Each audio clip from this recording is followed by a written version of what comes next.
सभी सम्मानित अन्नदाता धरती पुत्रों को पुनः एक बार सादर जय बलराम। आदरणीय साथियों, खरीफ सीजन की विदाई हो चुकी है और रवि सीजन का शुभ आगमन हो चुका है और इसी के साथ पलेवा भी लगभग फाइनल स्टेज में है। और साहब अब गेहूं और चने की बोने की मारामारी मचने वाली है। आप देख रहे हैं मैं इस समय खेत में ही खड़ा हूं। पलेवा, जहां तक मेरी बात करूं तो सिर्फ 2 दिन का पलेवा बचा है, बाकी पूरी ज़मीन में पलेवा हो गया और जिनमें पहले पलेवा हो गया तो उनमें कल या परसों में बोनी की स्थिति बनने वाली। चना डालर से हम शुरुआत करेंगे और बस उसी में आज मैंने किस बीज उपचार से बीज उपचार किया है तो साहब वायर कंपनी का है एक बीज उपचार। चलिए आपको मैं दिखाता हूँ इस पार्ट पे हम लोग आज बीज उपचार कर रहे हैं। जी भैया, ये डालर चना है, सफ़ेद वाला बड़ा, और इसका सी ट्रीटमेंट हो रहा है। और सी ट्रीटमेंट में ये हमारे जवान लोग सी ट्रीटमेंट कर रहे हैं और काय से कर रहे हैं तो इसके लिए मैं आपको बताऊंगा कि ये एवरगोल्ड एक्सटेंस वायर कंपनी का है। और मुझे लगता है कि आज की तारीख में दाल बीज के लिए इससे अच्छा सी ट्रीटमेंट का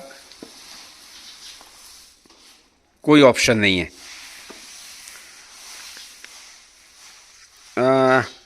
जैसा कि इसकी ट्रीटमेंट की अगर बात करें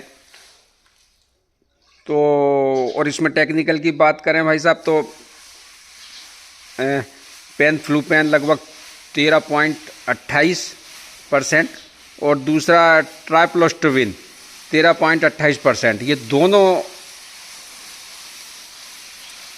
13.28 और 13.28 मतलब 13.28% में एफएस फार्मूलेशन में हैं। और दोनों ही ऐसे टेक्निकल हैं जो अलग अलग तरीके से जड़ से लेकर तने की फंगस पर बहुत ही शानदार तरीके से कंट्रोल करते हैं।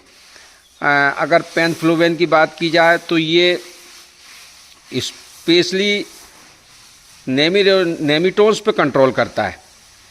और नेमिटोन्स क्या होता है कि जड़ों में एक बहुत ही छोटे छोटे सूक्ष्म जीव टाइप के होते हैं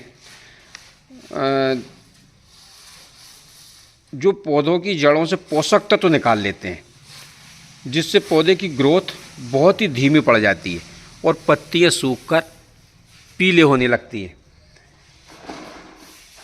लेकिन ये दुनिया का एकमात्र ऐसा टेक्निकल है जो नेमिटोन्स को लगभग 60 से 70% तक कंट्रोल करता है।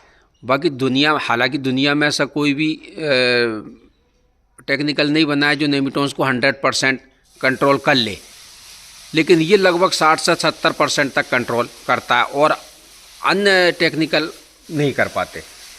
तो ये एक इसमें बहुत शानदार बात है। अब दूसरे टेक्निकल की ट्राइप्लोस्टोपिन की बात करें तो ये 11 ग्रुप से संबंध रखता है और 11 ग्रुप के सभी फंगस जो फंगस पत्तियों पर होते हैं उन पर बहुत शानदार तरीके से कंट्रोल करता है और टॉनिक का काम करता है। ये एक तरीके से टॉनिक का काम भी करता है।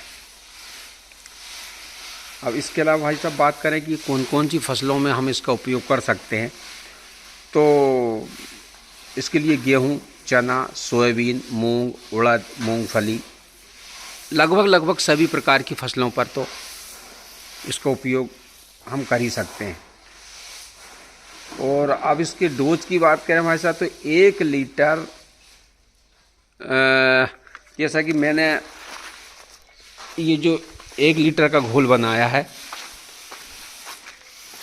ये देखें आप 1 लीटर का घोल बना है और ये 1 लीटर का घोल 8 लीटर पानी में, 8 से 9 लीटर पानी में इसका घोल हमने बनाया है। और अगर इसको और छोटे रूप में एक्सप्लेन करूं तो 100 ml दवा लगभग 800 ml पानी में की है। अलग से हमने 900 ml पानी लिया था, मतलब ये कि कोई अंदाज गड़बड़ ना हो। 900 ml पानी लिया था, इसमें 100 ml दवा मिलाई थी, उसमें ये 1 कुंटल हमने अलग से करके देख लिया है। वो लगभग 1 कुंटल में वो घोल जो बना था 900 ml पानी का वो ख़त्म हो गया। तो वही 850-900 ml पानी का फिर ये टोटल घोल बना दिया है 900 ml दवा में। और ये 900 ml दवा में 8 लीटर का घोल है, जो लगभग 8 से 9 कुंटल चने को कवर करेगा। और भाई साहब ये व्यवस्था मैंने पिछले वीडियो में आपको बताई थी कि ये हमने चना की ऐसी पैकिंग करके रखी थी उस टाइम पे ही।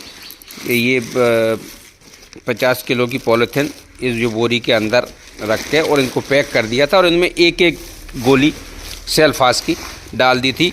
और ये लगभग अब इनको रखे हुए 5 महीने हो गए। 5 महीने से लेकर अब तक हमने आज तक भी इनको खोल कर नहीं देखा, और अब हमने इसको देखा था। अब आप देखें इसको, पूरी तरह से ये सेफ़ है, कहीं कोई कीड़ा नहीं, मतलब जैसा बीज हमने रखा था वैसा के वैसे ही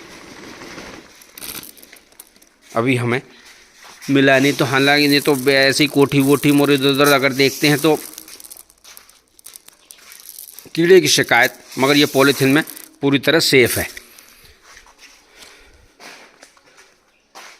तो भाई साहब ये लगभग 10 कुंटल की बोनी है, 12 एकड़ के आसपास का रकबा है, और इसमें हम एवर गोल्ड से बीज उपचार इसका आज हमने करके रख दिया है। सुखा के ये सब सूख रहा है और छाया में सूख रहा है, और 2-3-4 घंटे के बाद सुखा के और इसको पैक कर देंगे।